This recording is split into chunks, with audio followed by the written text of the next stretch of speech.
예수님을 처음 영접하고 나서는, 그리고 또는 교회를 멀리 하다가 다시 영혼이 회복되고 기도가 회복되면 꿈만 같죠. 그러나 시간이 지나가면서 이런저런 일들이 생기고 사람들에게 실망하고 그리고 주님을 원망하기 시작합니다. 마음은 점차 식어가고 냉소적으로 변해갑니다. 그러나 여러분, 감사하십시오. 드디어 이때 삶의 현실, 우리 안에 있는 믿음이 역사할 현장에 도달하게 된 것입니다.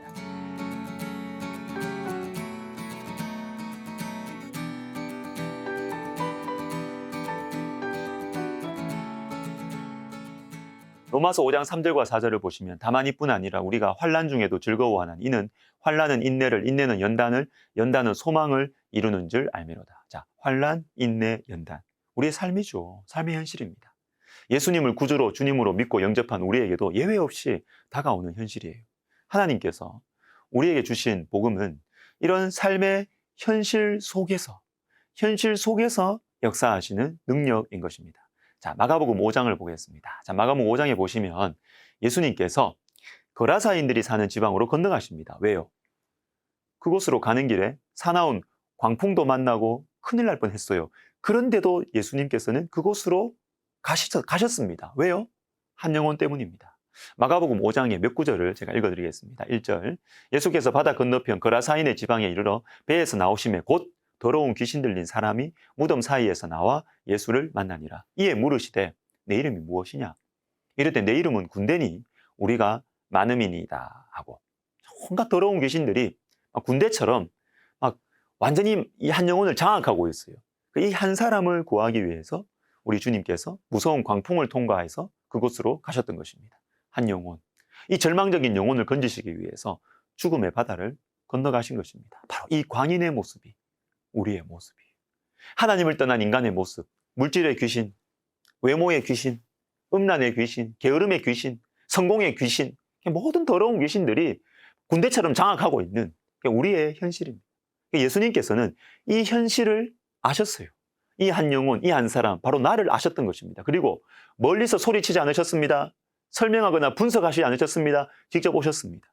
죽음의 파도가 넘실거려도 이걸 통과해서 이 세상에 오신 것입니다. 나에게 오셨어요. 내 삶의 현장 가운데, 이 절망스러운 나의 삶 한가운데로 직접 오신 것입니다. 이것이 바로 예수 그리스도를 이 땅에 보내신 하나님 아버지의 사랑입니다. 하나님께서 오늘 우리에게 이렇게 말씀하십니다. 우리가 아직 죄인 되었을 때, 연약할 때에 계약대로 그리스도께서 경건하지 않은 자를 위하여 죽으셨도다.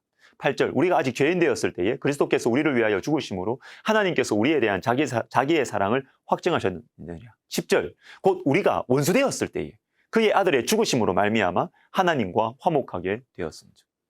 연약함, 죄인, 원수, 우리 현실. 예수 그리스도를 믿으면 구원을 얻는다. 맞습니다. 근데 그 구원은 연약하고 죄인되고 원수된 바로 내 모습, 나의 이 현실 가운데 오셔서 역사하시는 사랑입니다. 분석하시고 가르치시는 것이 아니라 이런 나를 위해서 죽으시는 구체적인 사랑이라는 것이죠. 복음이. 사랑하는 여러분, 하나님께서는 우리를 실제적으로 구체적으로 사랑하셨습니다.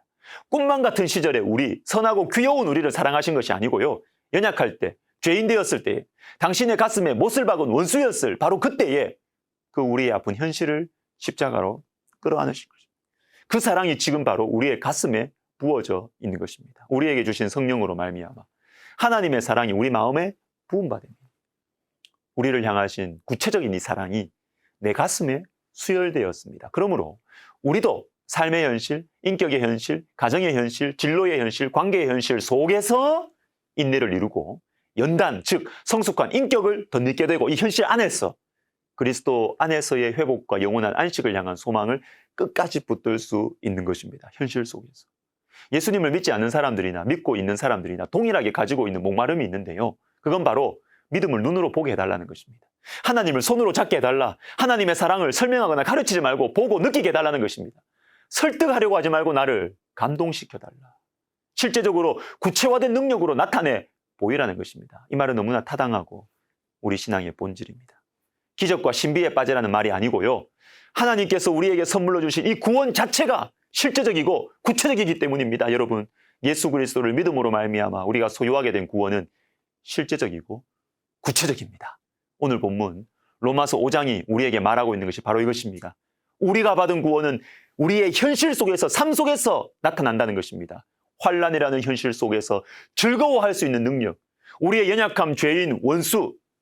복음은 추상적이고 이론적인 것이 아니라 삶의 현실에서 인내와 연단과 소망을 이루어낸다는 것입니다. 문제는 이 복음 앞에 내 문제를 내어 놓는 것입니다. 하나님보다 앞서 나가지 않는 것입니다. 20세기 최고의 복음 전도자인 빌리 그레함이 89세 때, 즉 2005년 6월 말에 자신의 마지막 전도 집회가 될 뉴욕 전도 집회를 열었습니다. 둘째 날, 그날은 특별히 청소년들을 위한 집회였는데요. 복음을 듣고 그리스도를 구주와 주로 영접하겠다고 결심한 약 4,200명의 청소년들 앞에서 이 89살의 복음 전도자는 이렇게 권면했습니다. 내가 하루에도 여러 번 드리는 기도가 있습니다. 주님, 나를 도와주세요.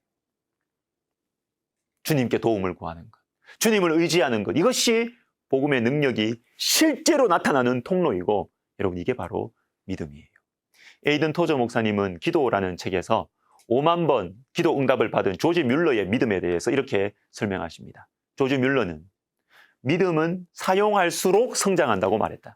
큰 믿음을 가지려면 이미 가지고 있는 작은 믿음을 사용하기 시작해야 된다. 경건하고 신실한 기도를 실천하면 그것이 자라서 날마다 더 강해질 것이다.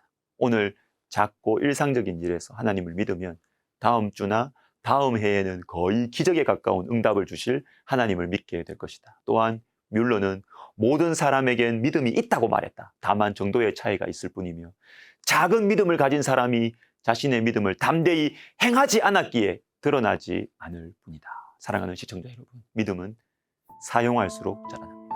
우리의 삶의 현실 속에서 작은 믿음이라도 계속 사용하기 시작하셔야 됩니다. 그러면 하나님이 더 가깝게 느껴지기 시작할 것입니다. 기도하겠습니다. 하나님, 우리에게 주신 이 믿음, 이 작은 믿음을 우리의 삶의 현실 속에서 사용하게 하여 주시옵소서. 사용해서 더 커지고 더 분명해지는 이 은혜를 우리가 누리며 사용하며 살게 하옵소서. 예수님의 이름으로 기도드립니다. 아멘.